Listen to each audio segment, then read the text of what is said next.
This is a short video on the best way up the steep face of An Stuc in the Lord's Range.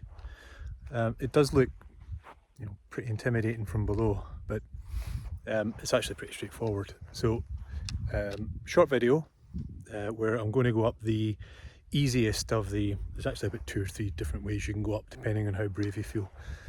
But the simplest and most direct route is the one I'm going to do today. So the first part of the walk is really pretty easy. There's a really well worn path, goes through this little boulder field and goes up the side there, and for the first 5 minutes or so you can't really go wrong because it sticks to a pretty good path. There are a couple of steep sections, but we'll come on to them, but no real difficulty at all for the first part of the walk.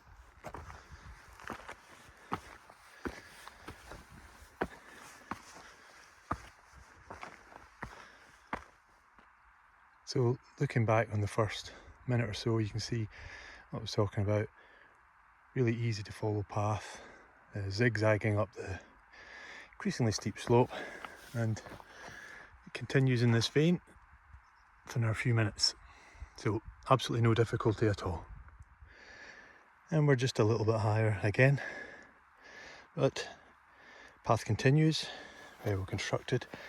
You will come to this fork sort of halfway up, but this one's pretty straightforward because the right hand fork and the left hand fork basically go to the same place. It's just a slightly different way of doing it, but you can see that there might be a temptation to go up that little scree slope up there, but we don't want to do that. We stick to the path on the left. So now we're just a little bit more than halfway up, and see again, path is unmissable.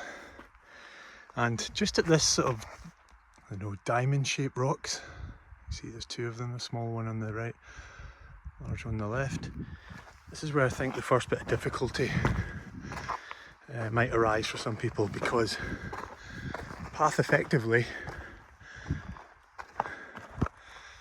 though it does continue on the right, you can see that sometimes there's a little bit of snow here, and that can discourage people and they'll strike off to the left. I don't think striking off to the left is a good idea at this point. I think we should always stay right on this path. And so you see that buttress there just ahead. Keep to the right. Path is good. Steep, but path is good. And we'll just come up. And this is where really the first bit of decision making is called for. I have seen many people go up this sort of grassy gully which is on the right. I think the best way to do this is stick to the left. Again, you see that buttress there. I wouldn't go to the right, I would stay left. Most of the footfall does go to the left. You can see if we just poke our heads up here a little bit, you can see the path does effectively continue straight ahead up that rocky escarpment. It does steepen here. See behind me there is quite a lot of steep ground, but I'm not a massive lover of heights, and if I can do it, most people will be able to do it. So straight on. And we've just arrived at that bit of rocky path I was talking about a minute ago. And this is probably for me the crux of the route.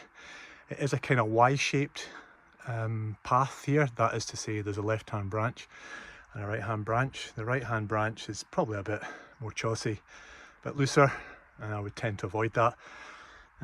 For me, the easiest way is up this left-hand branch, where there's a little bit of mild scrambling, I would classify it as, but I'm holding my camera in one hand, the poles in the other, so not that difficult.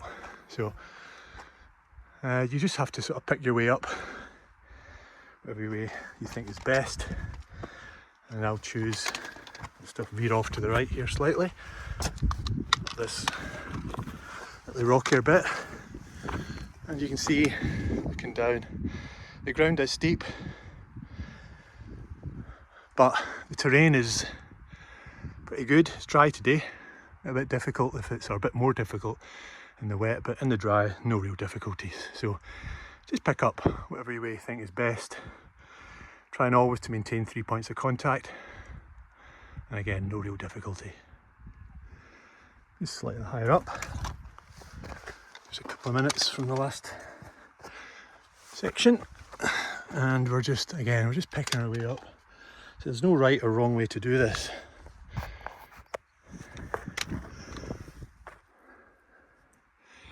If you don't have much of a head for heights, I'd maybe be inclined to stay in the middle.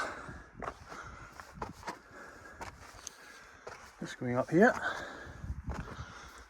See, there is a semblance of a path.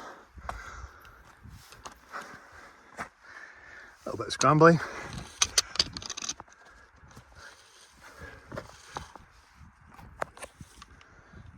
But it is pretty mild.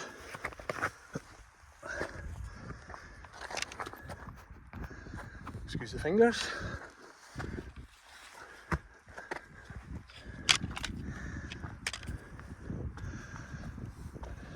Steep down below. And then we're nearly over the worst of it. A couple of little bits of foot placement to be careful of, but that's the worst of it definitely over now. And then we emerge, go over the loch, and we're back on a good path. Much less steep, a short hop to the summit. And there's that last little bit. Nice path again. Right, clear. Really easy path now.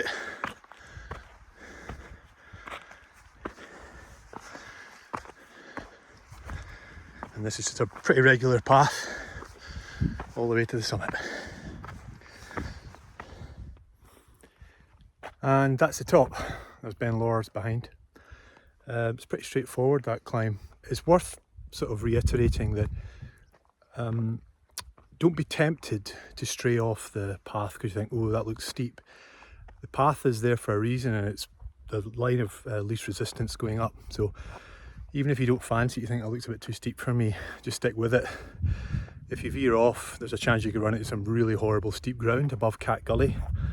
There's been a number of people over the years who've been caught out by that, who've tried to sort of traverse round thinking there must be an easier way around the side, but the ground is even more difficult round to the left off that path. So you could end up in a bit of bother there, and there have been fatalities. There was one in 2026, not long before I made this video.